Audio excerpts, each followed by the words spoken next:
first, we're going to be reading an IronFace fanfic, an IronFace glitch bitch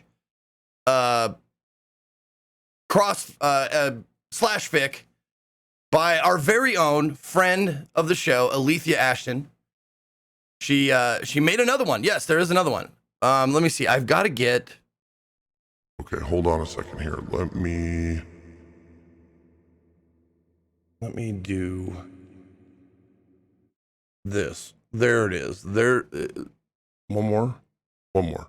There we go. I'm the glitch bitch. Yeah, there it is. There's the glitch bitch's voice. Oh, glitch bitch. If you guys don't know who the glitch bitch is a character that happened serendipitously on a Halloween cast that I did about, oh Jesus Christ, I can't believe it's been almost a year, last October, where I have a GIMP mask that my mods got me for TwitchCon, and I put it on and I became this character, and they have this voice, very pansexual kind of a person. Hold on, let's turn there. Maybe that's what I need to do instead. Yeah, I'm the glitch bitch. Oh, maybe the gender shift is what I needed and not the pitch. But I made that character and it was awesome. I think it's on my YouTube if you want to check out that cast. It was a hoot. But let me get my scene, because I made a scene for this. Hey, look. We got the IronFace movie posters done by Torin278, an amazing artist. He's done some art for me. He did a Ezekiel big face like drawing shirt. And in fact, I should probably put, hold on. Add. There we go.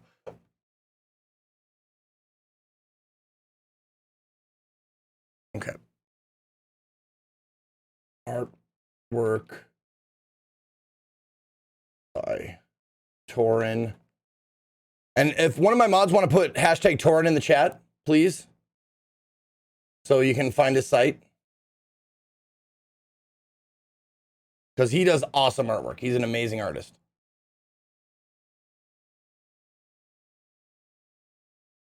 Well, I guess I can do it. Hold on. There we go. Oh, thank you, Jay. Yeah, and it's just Torin278.com. Okay, cool.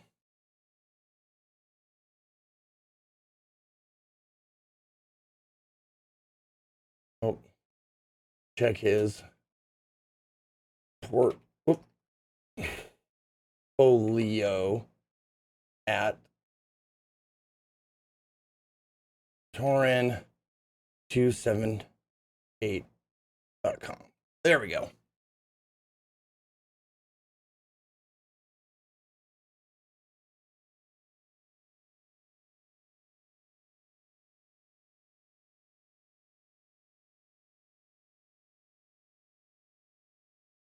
Okay, that's good, right? Pretty good. All right, we should get some. Let's get some background music here.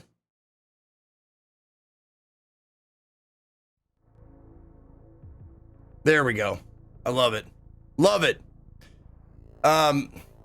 What does Marcellus Wallace bark like? Great. Okay, so we're gonna read an IronFace fanfic. It's called IronFace Redo number 3. The Iron Nightmare Goes to Mars. Now, if you don't know what IronFace is, shame on you. But if you want to know what IronFace is, the story goes. Hold on a second here.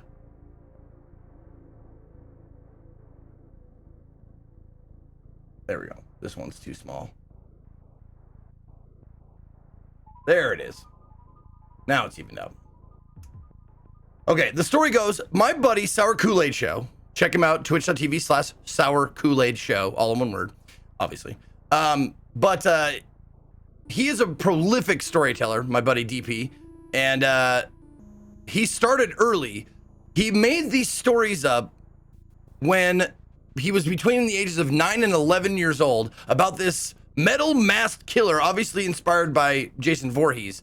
And they are bloody, and they are gory, and they are misspelled, and they are ridiculous and hilarious. Just YouTube some of his shit, and it is fucking astounding how hilarious and good it is. Andrew WK read the very first one. He was a guest on the Sour Kool-Aid show. Andrew WK read one, and it was awesome. They are total works of art, and Netflix should pick up this series. It would win all the awards. It's like Stranger Things, but badass and better. And hilarious. So good. This, he's read a few. I've read a few. People like, who else has read one? Andrew WK, Kelly Mrs. Violence, me. Who else has read one of these stories? Like, he has comedians read them sometimes. When he has the guests on their show. Faustus read one. Right. So he had like a ream of them, and his mom kept them. Like, I don't know, 40, 50 stories or something. Weird. It's amazing. But anyways, then our very own Alethea Ashton has been writing fanfic. Now, this is the third edition of the fanfic. Now, did I get 1 second here? Is this? Hold on a second here. Oh, redo part 3. Okay, so it is you just resent the same one I already had. Okay, good. Good. So I'm not missing anything. Okay. So we'll read this story, read this fanfic, and then we'll watch the newest Last Week in Zeke, which is Fire Emblem. So it should be fun. And then we'll play some blackjack, and then we'll call it a day and go play some Dungeons and Dragons. This is my last cast before Burning Man as well. So if you want to tip or sub or give me bits or buy gift subs or whatever, this is your last chance for 10 days. I'm out for 10 days. So wish me a happy journey. Nixon Narwhal, thank you for 28 months. Quadar, thank you for the 3 Thank you for the raid earlier. Appreciate it. Okay, here we go. You guys ready? Get your story faces on. This story is entitled IronFace Redo number 3. The Iron Nightmare Goes to Mars.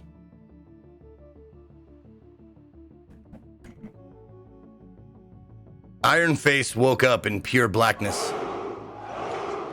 Maybe I should. I'm gonna mute those alerts. And we'll get to them. Oh shit, I can't mute the alerts without muting the music. Okay. Maybe there won't be too many. Oh, Dark Eye, 2 years. Thank you, Dark Eye. How am I supposed to wait 10 days? I don't know. All right. Oh, I can just mute him in. There we go. I'll just mute him in Streamlabs. Okay, cool. Here we go. One more time. Starting from the beginning. YouTube video start here. IronFace Redo number 3. The Iron Nightmare Goes to Mars. IronFace woke up in pure blackness. The last thing he remembered was the pink and gold Moab bomb falling on top of him and exploding in front of his face. The force of the explosion knocked him out and buried him deep underground. When he woke up, he punched his way out of the dirt and back into the land of the living.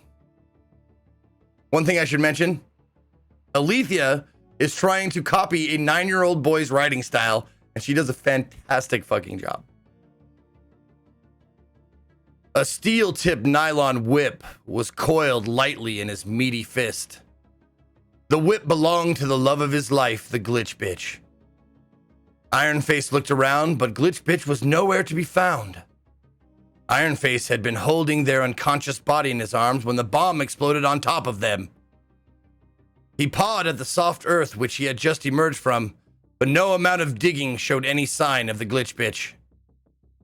He had no choice but to accept the fact that she had died in the explosion. This made IronFace very sad. He clenched the whip tightly, his balled fists shaking with rage. He ripped the razor-sharp tip of the whip off of one end.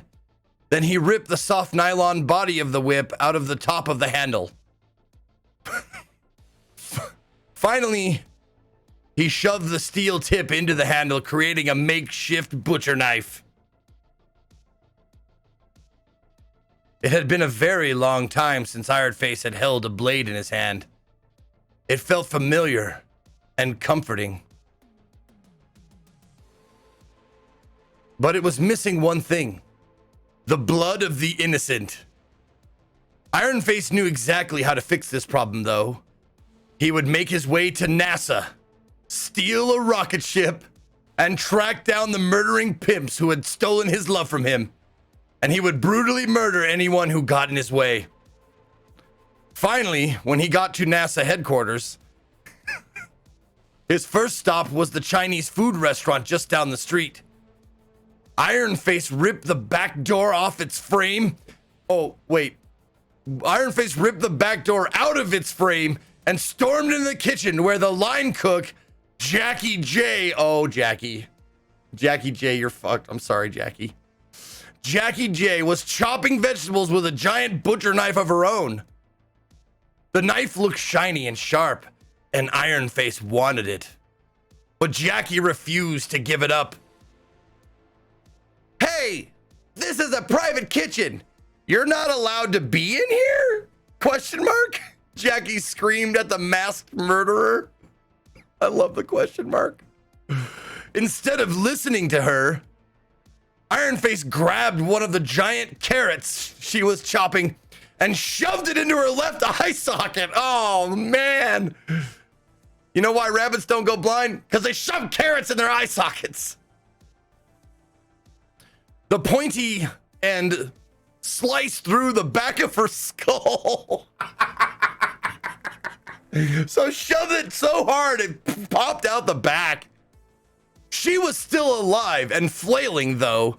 So IronFace took the other carrot and shoved it through her other eye. Then he punched her in the face. Just, still alive? Pow! Punched her in the face, and her skull exploded into bloody chunks of brain, bone, and carrot. Oh, okay. Then he punched her in the face and her skull exploded into bloody chunks of brain, bone, and carrot. It was all over the walls and the ceiling and the countertops. The cleaning crew wept openly when they finally saw the mess. Oh, man, look at all. I mean, forget the dead body. Who's gonna clean all this? Oh, man. All right. He grabbed the cook's knife and fled from the kitchen before the police arrived. Now, IronFace had 2 butcher knives in caps. 2 butcher knives. He had never killed people using 2 blades at the same time before. He smiled the smile of a black-hearted killer because he knew things were about to get bloody. Oh my God, it's so perfect. IronFace arrived at NASA headquarters just in time. They were about to launch a new rocket to Mars, and the countdown was winding down. Instead of taking the elevator up to the catwalk, IronFace scaled the scaffolding in 3 18-foot vertical leaps. So this thing is what?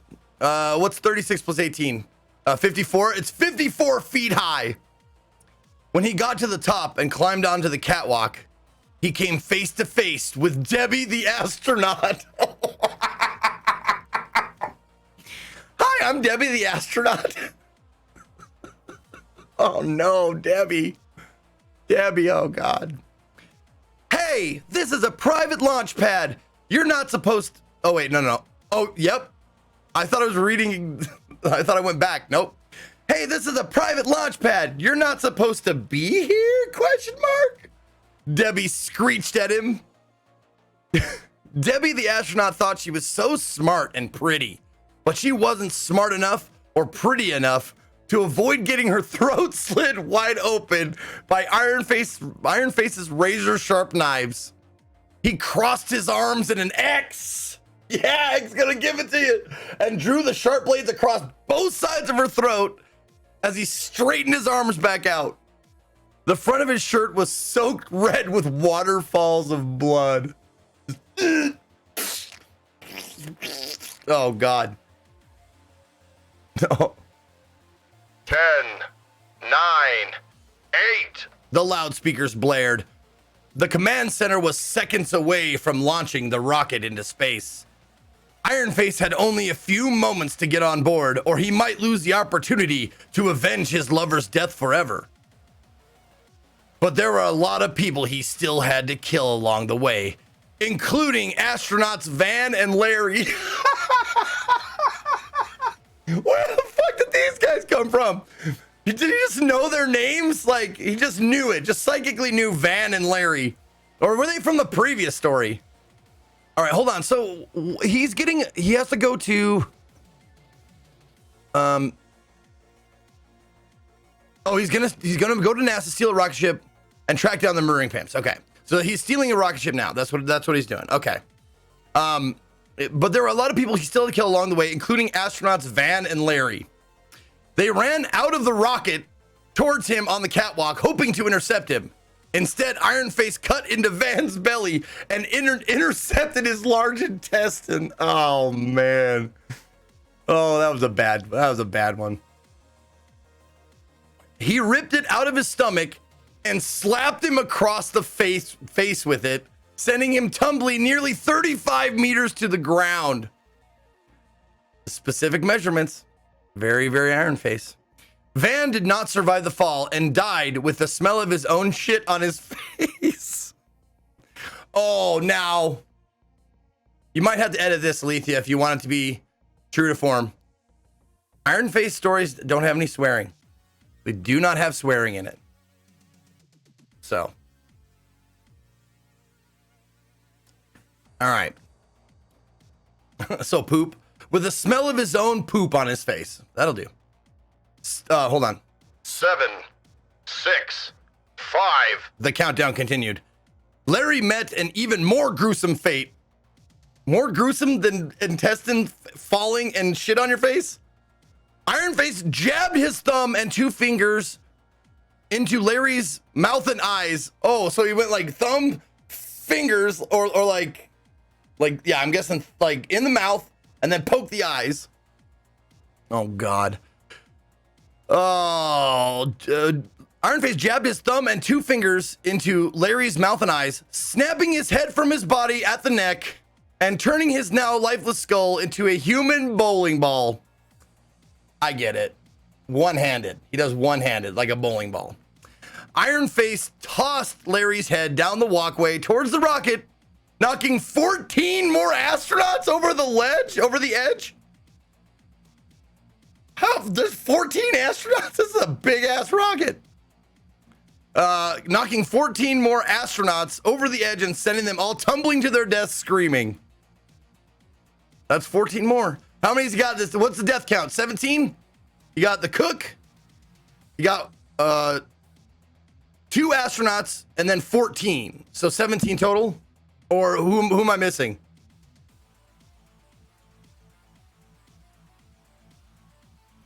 Oh, there was one. Oh, Debbie, Van, and Larry. So there's 18. You're right. Okay. 3, 2, 1. The countdown was almost over. David and Greg, the last 2 remaining astronauts, oh, there's more, were panicking in the cockpit of the rocket. They're just like, oh, God, what the fuck is going on here? Greg slammed his hand down on the launch button, because that's the astronauts have the launch button. Greg slammed his hand down on the launch button in a moment of pure terror. But launching the rocket early wasn't enough to stop the bloody rampage. Ironface jumped onto the side of the rocket as it flew into the sky, inching his way up the outer wall until he found an airlock. He climbed inside and made his way to the cockpit where David and Greg thought that they would be safe. They were wrong, you think? It only took a few seconds for IronFace to slice a large hole in the door with his knives. Who are you? What do you want? Greg stammered, trying his best not to wet himself. IronFace pointed a bloody knife out the cockpit window towards the red planet. Mars. He growled at them from beneath the mask. He's telling them to go to Mars. Oh, I love it. Okay, but if we take you to Mars, you have to promise not to kill us, David insisted firmly.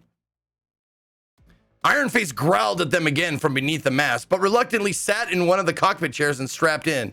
It was hard to get comfortable because the chair was too small for his massive muscular body and his seatbelt was too tight, but he tolerated it long enough for the rocket to make it to Mars and for the three of them to land safely. Wow, quick trip.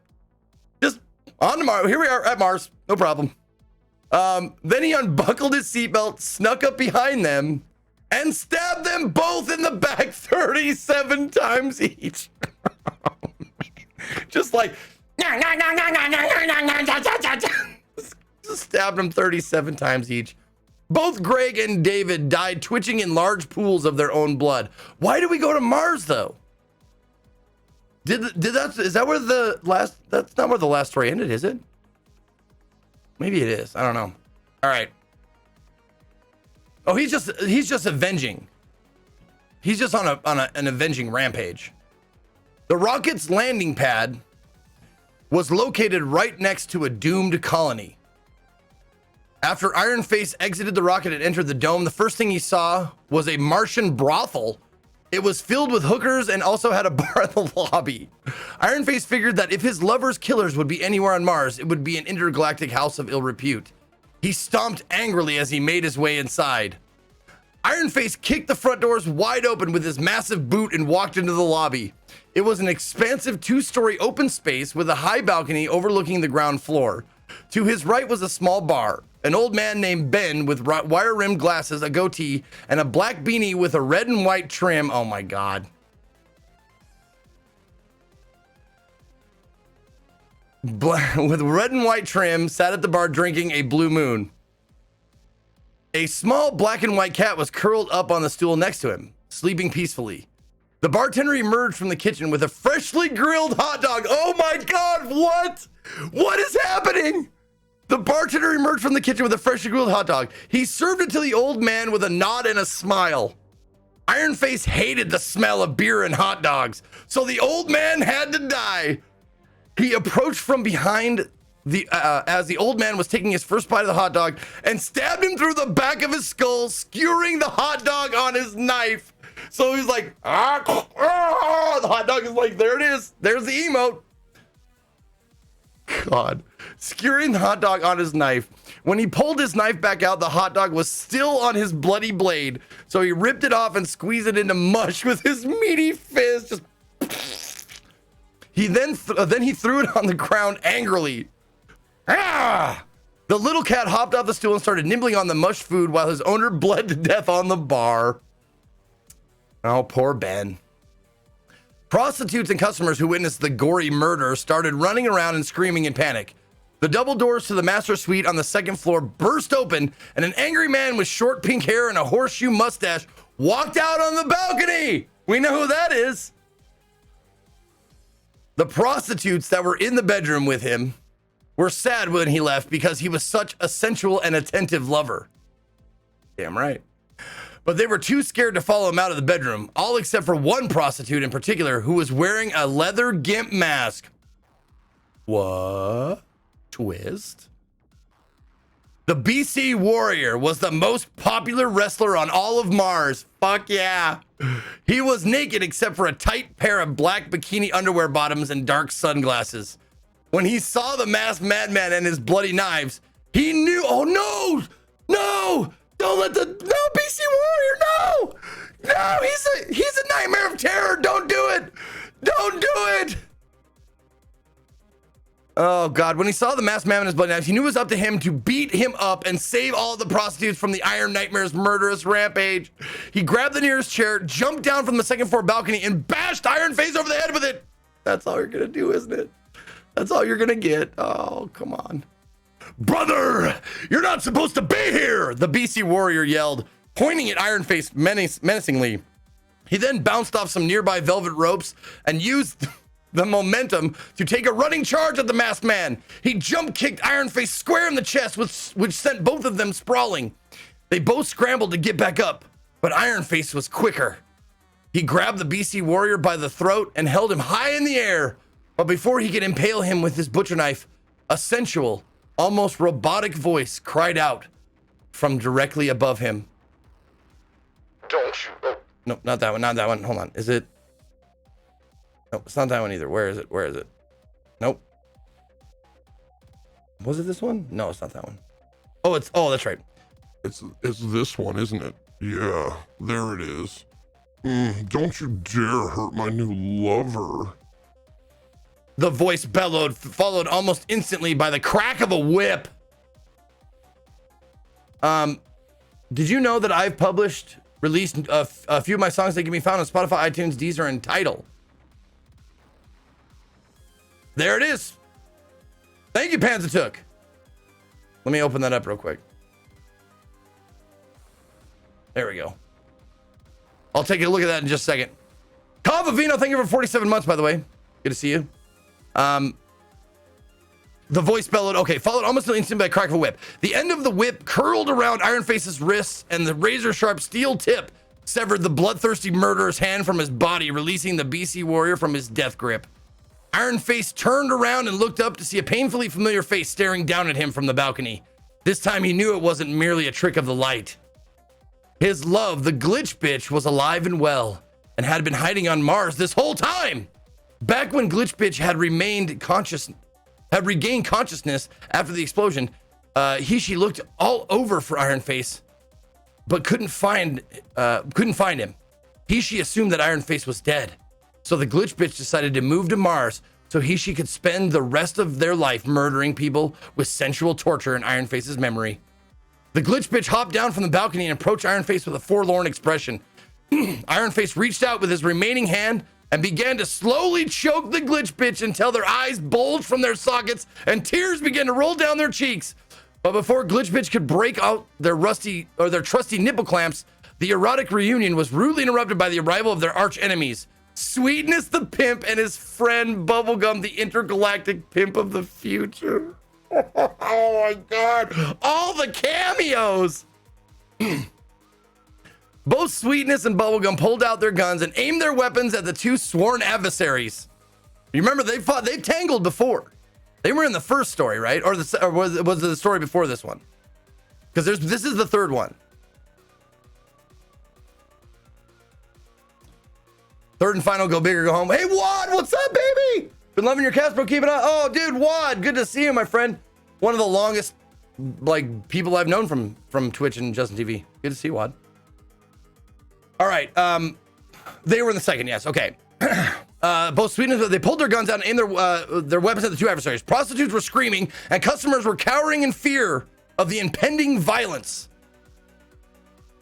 What the hell are you asshole doing in our brothel? You're not supposed to be here, Sweetness yelled. IronFace was getting pretty sick and tired of people telling him where he wasn't supposed to be. He looked down at the bloody stump where his hand was no longer. Then he looked at the large, cozy fire pit. Wait a minute, what?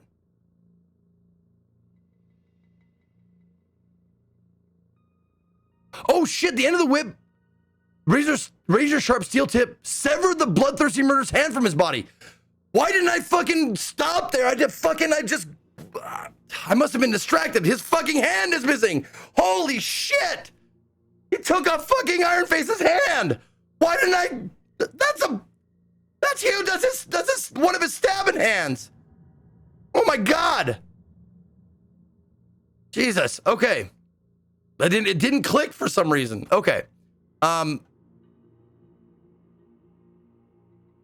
Finally, he looked down at the butcher knife. Oh, yeah, okay. He looked at the large, cozy fire pit which was keeping everyone in the lobby warm. Finally, he looked down at the butcher knife in his remaining hand and got an idea. IronFace shoved the handle of the butcher knife into the bloody stump and stuck his hand in the fire until the flames melted his flesh securely around the knife handle. Now he'll never be without a knife again. Now that knife would be a part of him forever, and no one would ever be able to stop him from killing again. Glitch Bitch, fully aroused by the smell of seared flesh, fell in line next to IronFace, and the two squared off against their enemies. Shall we? She moaned, barely able to contain their insatiable bloodlust. IronFace gave IronFace gave Glitch Bitch a brief nod. Bike man, brief nod. And the two charged at the formidable pimps. Glitch Bitch cracked the whip around Bubblegum's gun, ripping it out of his hand. She slapped him across the face with his pink and gold pistol so hard that some of the gold dust residue was smeared across his cheek. Then the Glitch Bitch leapt high into the air, launching themselves at Bubblegum's face and wrapping their legs around his head.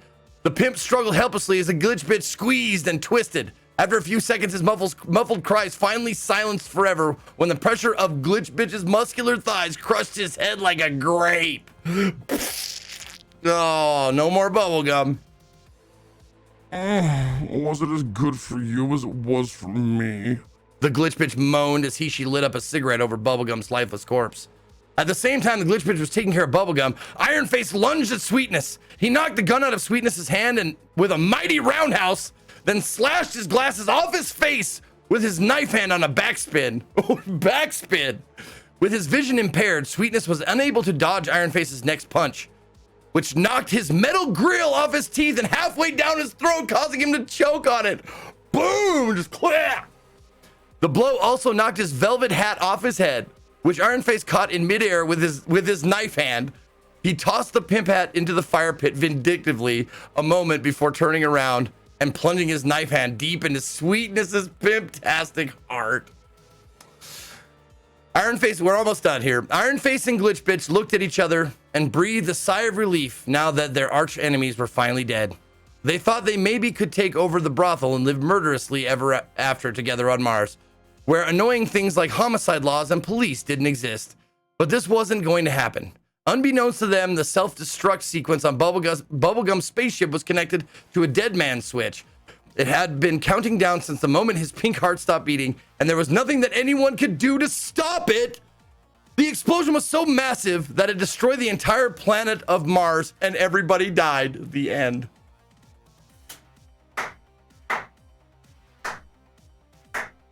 That's it. IronFace and Glitch Bitch together forever because they're dead. Mars exploded. Mars is done, son. The entire planet just boom, gone. And IronFace, I bet IronFace could live through that. I bet at least his head will live. And then some alien scientist, you know what? I bet don't say it's over. Because I bet some alien scientist could take his head and brain and like put it on some other body or something. Don't count him out. Okay, there is an afterword, guys. This is the very last story in the IronFace redo trilogy. I hope you enjoyed it. Obviously, these fics were inspired by DP's IronFace stories that he wrote when he was a deranged little boy and now sometimes reads for fun on his stream. Thank you, DP, for providing the inspiration. Thank you, Zeke, for bringing the stories to life by reading them so well. And thank you all for enjoying them as much as I've enjoyed writing them. P.S. If you're mad at me for ending this story, don't worry, because I have many other stories to tell, and you'll be able to read them because I'm starting a blog. Nice. It's something I've wanted to do for many years, but didn't have the courage to follow through on until you crazy fucks started giving me so much positive feedback. Thank you all, Zeke Love. Where's that post, Alethea? Where's that blog? Put the link in the chat, baby. Put that link in chat. Do it. Put that link in chat. Blogs in 2019? Well, maybe don't call it a blog. Maybe just call it like a short story page or something like that. Oh, you don't have a link yet? Okay, Alethea. Just follow her on Twitter. It's right there. Yep. Twitter.com/Alethea Ashton, and it's the same spelling as it is on Twitch. Well, thank you very much, Alethea, for showing that to us or letting me read it. I love it. I absolutely adore it. You're the greatest.